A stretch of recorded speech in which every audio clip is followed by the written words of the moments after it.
निवडक पुलं अशा नावाने दूरदर्शनवरून माझे काही कार्यक्रम होणार आहेत हे कळल्यानंतर आमचे एक शेजारी मला भेटायला आले. हे ग्रस्त चेहऱ्यावर एक चिरंतन प्रश्नचिन्ह घेऊन वावरत असतात. इतक्या सकाळी ही स्वारी माझ्याकडे कुठला प्रश्न घेऊन आली असावी याचा अंदाज मला लागायच्या आधीच त्यांनी प्रश्न टाकला, ऐकतोय ते खरं आहे का? आता या आमच्या शेजाऱ्यांनी काय ऐकलं मला काय ठाऊक.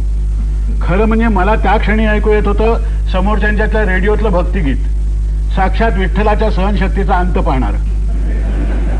त्यामुळे ऐकतोय ते खरं आहे का या प्रश्नावर काय ऐकलं हे विचारण्या पलीकडे मी काय बोलणार. शाबास, म्हणजे काय ऐकलं ते मलाच विचारताय. अहो सगळ्या कॉलनीभर झालंय. काय झालंय? हेच तुम्ही टेलिव्हिजनवर निवडक पुलं नावाचा कार्यक्रम करणार आहात म्हणे. म्हणजे मी जणू काय कोणाचा खून बिन करणार आहे अशा फौजदारी आवाजात त्यांनी प्रश्नाचा बंपर माझ्या अंगावर टाकला. मी लगेच हो हो हो हो करणार आहे म्हणून त्यांच्या बंपरला मान झुकवली. लगेच दुसरा प्रश्न आला, पण निवडक म्हणजे काय? निवड करण्याचा निकष कुठला? आता साध्या बोलण्यामध्ये कोणी निकष बिकष हे शब्द वापरायला लागलं म्हणजे साबुदाण्याची खिचडी खाताना दाताखाली खडा आल्यासारखं मला वाटतं. मी केविलवाण्या सुरामध्ये म्हटलं, अहो निकष वगैरे कसले, कमाल करताय. अहो निकषाशिवाय निवड होऊ शकते का? तुमच्या एवढ्या ग्रंथ सांभारातून निवड करताना निकष नको? हवा हवा. मी खुशाल माझा त्रिफळा उडू दिला. एक तर त्यांनी माझ्या पुस्तकांना ग्रंथ संभाराच्या जागी ग्रंथ सांभार म्हणून वाच्य पदार्थातून खाद्य पदार्थात टाकलेलो.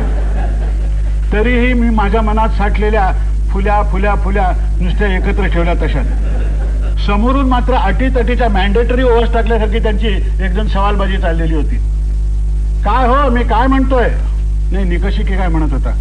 नुसते निकष नव्हेत, कुठले निकष? अहो कसले आलेत निकष? हे बघा, गेली 40-45 वर्ष मी काहीतरी लिहित आलोय ना, त्या लिखाणातून मला वाचून दाखवायला जे आवडेल आणि कदाचित लोकांना ऐकायला जे आवडेल ते मी वाचून दाखवणार आहे. तेच पण कुठल्या निकषावर? आता मात्र कहर झाला. मनात म्हटलं समीक्षक असलाच तर घरचा, नाही तर संपादकाच्या दारचा. काय अर्थात मी मनात म्हटलं, मोठ्याने म्हणायची काही सोय नाही. आमचे समीक्षक शेजारी पुन्हा गडगडले. सांगा ना कुठल्या निकषावर? कुठल्या निकषावर हे मी तुम्हाला सांगायचं?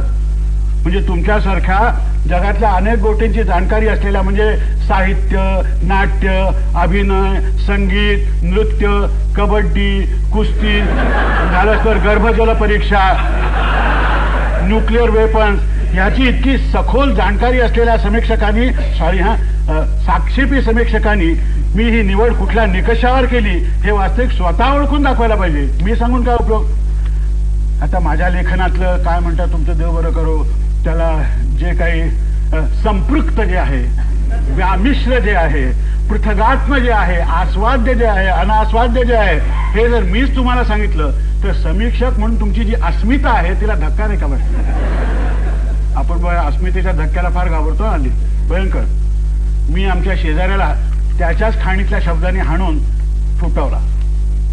तेव्हा मित्र, त्या समीक्षकाला जाऊ दे, मी तुम्हाला एकच सांगतो की हा अभिवाचनाचा कार्यक्रम करायचा एकमेव उद्देश म्हणजे घरातल्या सर्व मंडळींनी इथे आता बसले तसे एकत्र बसावं, कार्यक्रम पाहताना हसू आलं तर हसावं, सक्ती नाही, तुमचा थोडा वेळ मजेत जावा, आमची निवड आणि तुमची आवड एवढी जमली म्हणजे सगळं काही भरून पावलं. बस एवढं.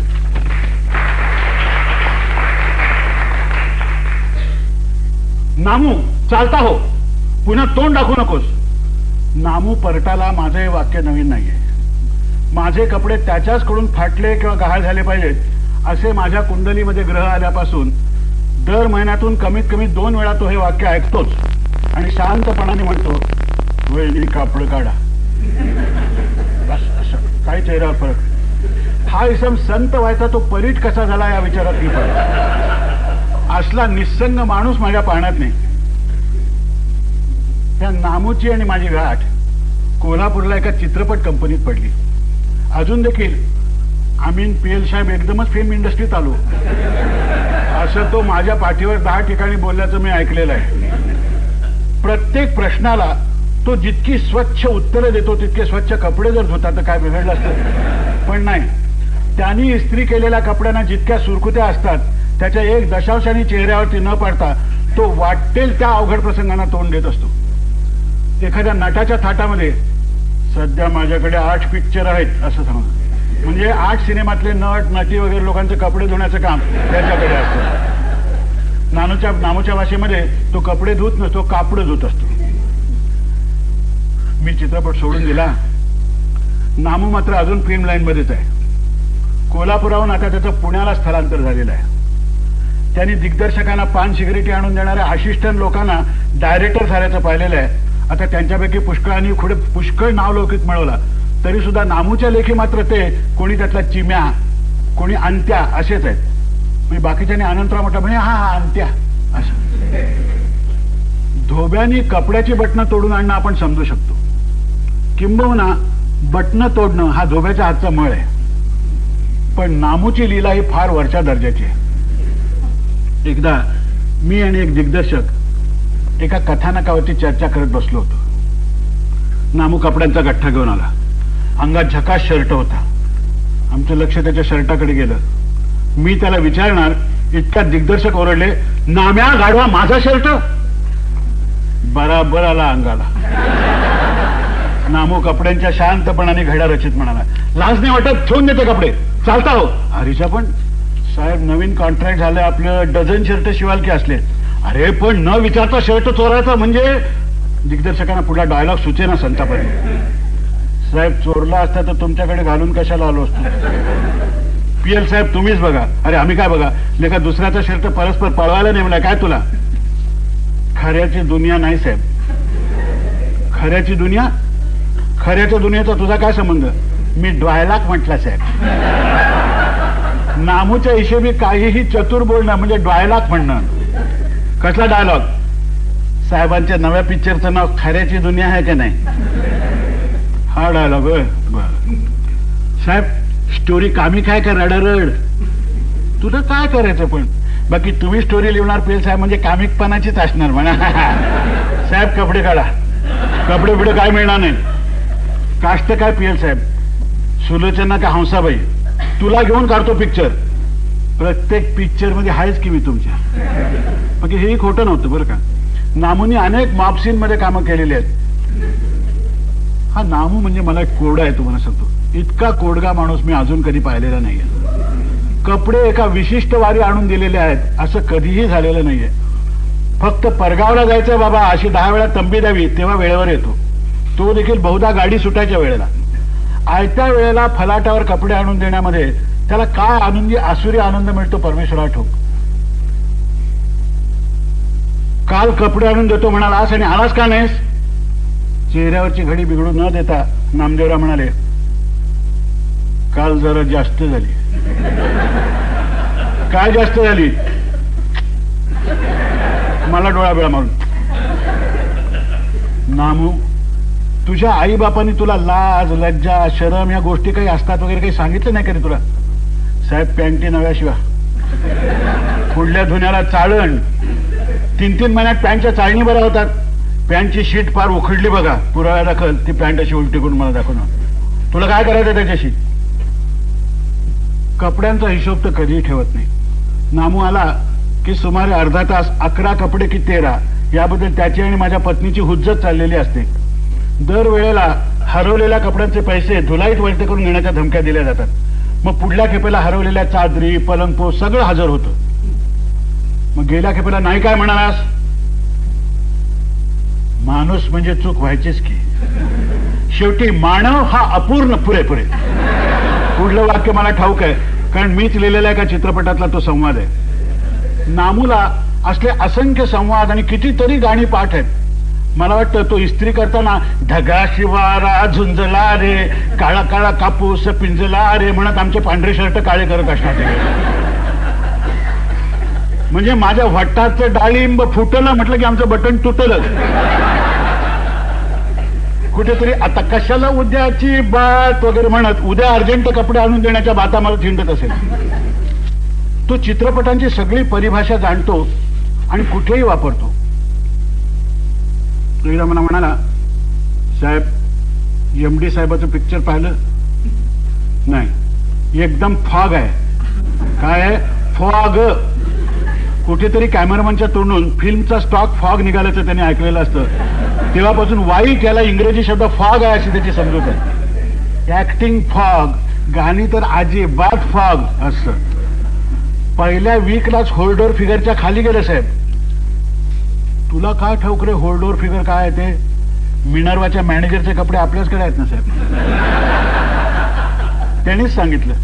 म्हणजे मिनर्वाचे मॅनेजर पिक्चरचा बिझनेस काय झाला हेही तुला सांगतात वाटतं. त्यांच्या डिस्ट्रीब्युटरला सांगत होते आपण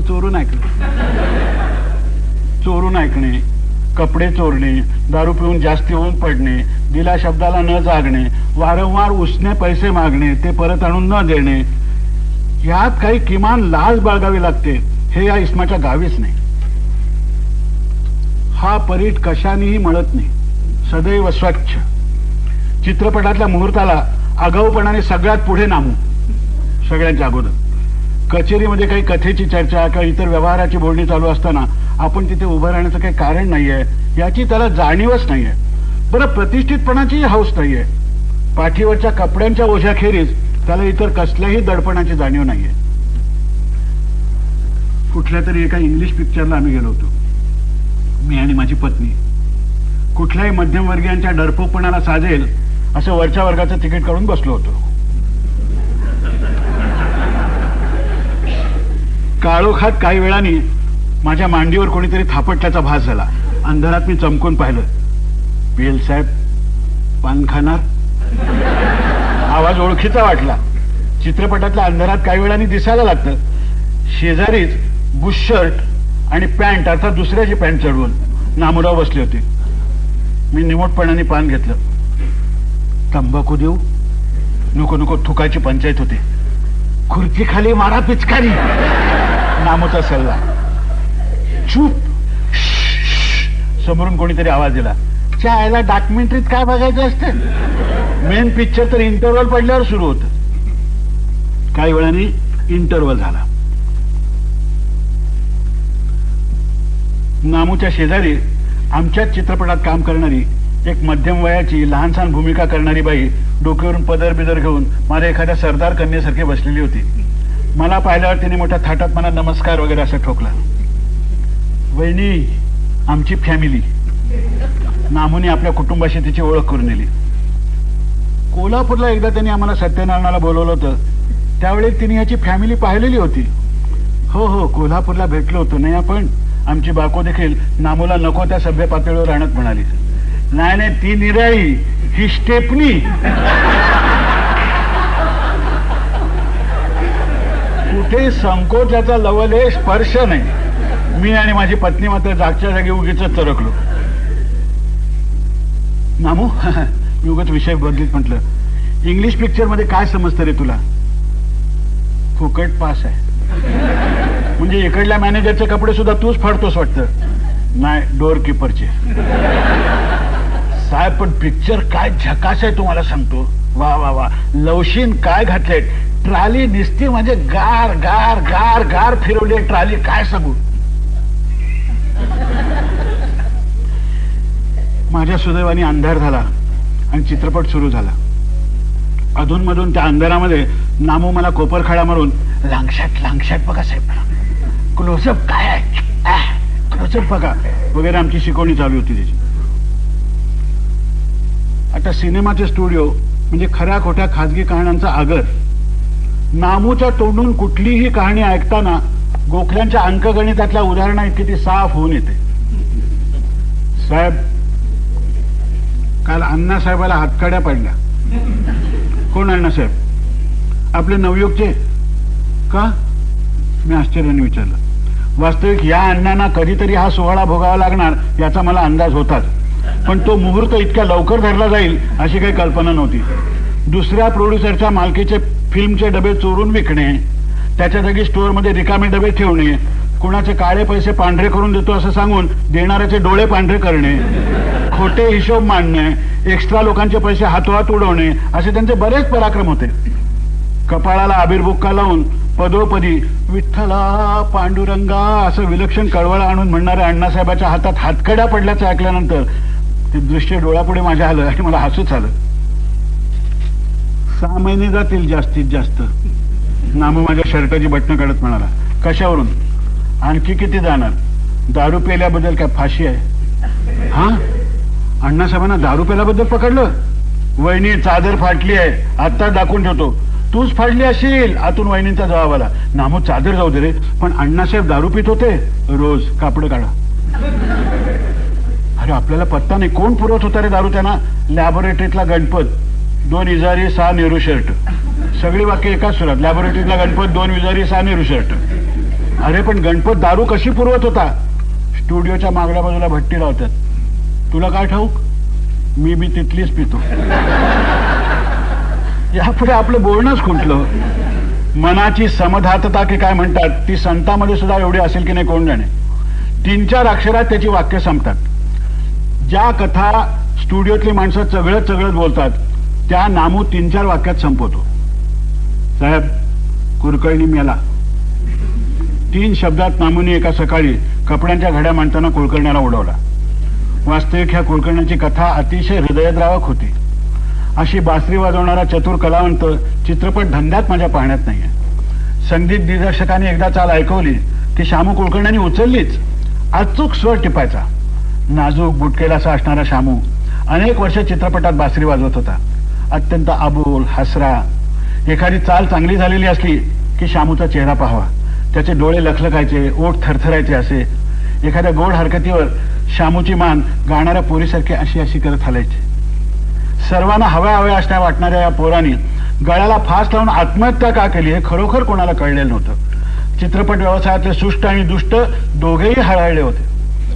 आणि नामूनी कुरकळणी मेला असा त्याच्याबद्दलचा अत्यंत कोरडा अभिप्राय व्यक्त केला. बरं, मी जरासा उखडलोच. नामू, कुलकर्णी मेला काय म्हणतोस? 3 दिवस झाले. ते मला ठाऊक आहे रे. अरे त्याने आत्महत्या केली. काय होतं बिचाराचं दुःख देव जाणे. त्याला कमलनी फसवलं. खिशात माचीस राहिली साहेब तुमच्या. धुवायला टाकलेल्या विजारीतून काड्याची पेटी काढून माझ्या पुढे ठेवून नामू म्हणाला, कोण कमल? ती माणेमाच्या यष्ट्रातली. माणेमा? हा, कोल्हापुरात मामाचा नुसता मा होतो. माणे मामाचा माणेमा, शिंदेमा, साठेमा, लेलेमा वगैरे मराठी चित्रपटसृष्टीमध्ये फार नामवंत मा होऊन गेले. अरे कोण कमल? ती गोरटेली? हा, सफेद डोळ्याची. लाल खंदील पिक्चर मध्ये साईड हिरोईनचं काम केलेली. तुला सगळ्या गावच्या गोष्टी ठाऊक. कुरकर्णी आपलं गिरायक आहे साहेब. कुरकर्णी मेल्याचा आता जरा नामू विसरला होता. मी एकदा बजावलं होतं त्याला. कशाबद्दल? कमल बद्दल. असं म्हणून कधी नाही ते अस्सल गंगावेशीच्या आसपासची फरमाश शिवी हासडून नामूनी त्या जोशामध्ये कपड्यांचा गठ्ठा चावला. तिला आता बॉम्बेच्या इंडस्ट्रीत चान्स गावला. डेक्कन मध्ये ती पंजाबी पार्टी आली होती ना साहेब 2 दिवस शूटिंगला. त्याच्या डायरेक्टरने नेक्स्ट पिक्चरची ऑफर दिली आहे तिला. स्टुडिओच्या कोणाकोपऱ्यात चाललेले संवाद जसे कानात पडले तसे हा निर्विकारपणाने नामू ओतत होता. पण कुरकर्ण्याला जीव द्यायला काय झालं? भित्रे तिच्या आयला गठ्ठा पाठीवर म्हणून नामू निघून गेला. नामूचा आणि माझा आता वस्त्रानुबंध तुटलेला आहे. तो अजून इंडस्ट्रीतच आहे. मी तिथून निघालो. पण इंडस्ट्री सुटली म्हणून माझे काही जुने सहकारी सुटलेले नाहीयेत. अजूनही जुन्या अड्ड्यातून जाऊन बसलो की काही वर्षापूर्वी ऐकलेले संवाद तसेच कानी पडतात. मी आता त्या गटात काहीसा परका झालोय. काही जुने स्नेही मात्र चिकाटीने त्या धंद्यात टिकून आहेत. अजूनही संध्याकाळी जीवन रेस्टॉरंटमध्ये कित्येक वर्ष असिस्टंट राहिलेली मंडळी चहाच्या कपाभोवती सहसा सफल न होणारी स्वप्न रंगवत असतात. परवा बऱ्याच वर्षांनी मी पुण्याला गेलो. एका टेबलाभोवती असा अड्डा जमला होता. सगळ्यांनी अतिशय आस्थेने विचारपूस वगैरे केली. या नामदेवराव, एकाने आत येणाऱ्या एका भक्कम मिशा वाढवलेल्या भक्कम माणसाला बोलवलं. पीर साहेब, ओळखलं नाही याला? नामूला ओळखायला मला मिनिटभर लागलं. राम राम साहेब. नामू, प्रोड्युसर झालास की काय? हे नामू त्या मिशामध्ये कसासाच दिसत होता. मिशा खऱ्या का जावडेकरनी चिकटवलेला रे? वडून बघा की. अड्ड्यात जोरदार हशाबिशा पिकला. भलताच जाडा झालास की. 6 महिने रेस्ट मिळाली. रेस्ट? तुम्हाला ठाऊक नाही का पीएल? माझा एक जुना असिस्टंट म्हणाला. काय? नामदेवराव जाऊन आले. कुठे? येरवड्याला. येरवड्याला नव्हतो, नाशिकला. जेलमध्ये जाऊन आलास? 6 महिने. कशाबद्दल? भट्टी लावल्याबद्दल. हे का आपली नेहमीची भट्टी सोडून ही भट्टी कशाला लावलीस? साहेब, चालली असती तर पिक्चर काढलं असतं. मग सध्या ही भट्टी बंद का काय? ती कशाला बंद होईल साहेब? तो काय सायकलवर गठ्ठा आहे? एका नव्या कोऱ्या सायकलच्या कॅरियरवर कपड्यांचा गठ्ठा बांधलेला होता. नवी घेतली होतं सायकल? कुणीतरी विचारलं. हो. केवढ्याला पडली रे? 60 रुपयाला. डायमानोचे 20 सेपरेट पडले. 60 रुपयाला? म्हणजे चोरीची दिसते. नाही ते 60 रुपयाला नवी सायकल कोण देणार? पापडीचा केस देखील न आलोता नामू म्हणाला. साहेब, मुक्काम किती दिवस? आहे आठवडाभर. माझ्या मनामध्ये 6 महिने तुरुंगात राहून सुद्धा तसाच राहिलेला इसम एक प्रकारचं वादळच उठून गेलेला होता. साहेब, उतरलाय कुठे? इथेच वर जीवनमध्ये. कापड न्यायला येऊ का? नको नको, मी लॉन्ड्रीत देईन. वेळेवर नाही आला तर पंचायत व्हायची. अर्जंट आणतो साहेब. नको नको, अरे नाही आला तर आता मी दिल्लीला असतो, तिथे तुला पाठवायला लागतील दिल्लीला. दिल्लीला कशाला पाठवायचे साहेब? तुमचे शर्ट आता आमच्या अंगाला बरोबर येतील. तुमच्या एवढी जाडी झाली की आपली आता. आणि तरीही मुकाट्याने मी नामूला शर्ट धुवायला दिले. त्याने ते 8 दिवसांनी पुणे सोडून निघेपर्यंत मला काही आणून दिले नाहीत. सध्या तो ते निश्चितपणाने वापरत असेल. मी पुन्हा कधीही पुण्याला गेलो की तो मला भेटेल, कोडगेपणाने तुमचे शर्ट वापरून झाले साहेब असं सांगेल. मी देखील तुझं तोंड पाहणार नाही म्हणून त्याला सांगेन, आणि हे सांगून देखील पुन्हा त्याच्याचकडे शर्ट धुवायला देईन. या हरामखोरामध्ये हा असा काय गुण आहे कधी काळी कळेल असं मला काही वाटत नाही. सदैव कपड्याच्या जगात वावरणारा इतका नागवा माणूस माझ्या पाहण्यामध्ये नाही. माझ्या पांढरपेशा परीट घडीच्या संस्कारांना त्याचा रागही येतो आणि कुठेतरी हेवाही वाटतो. मला वाटतं यातच माझं नामूविषयीचं आकर्षण घडलेलं असावं.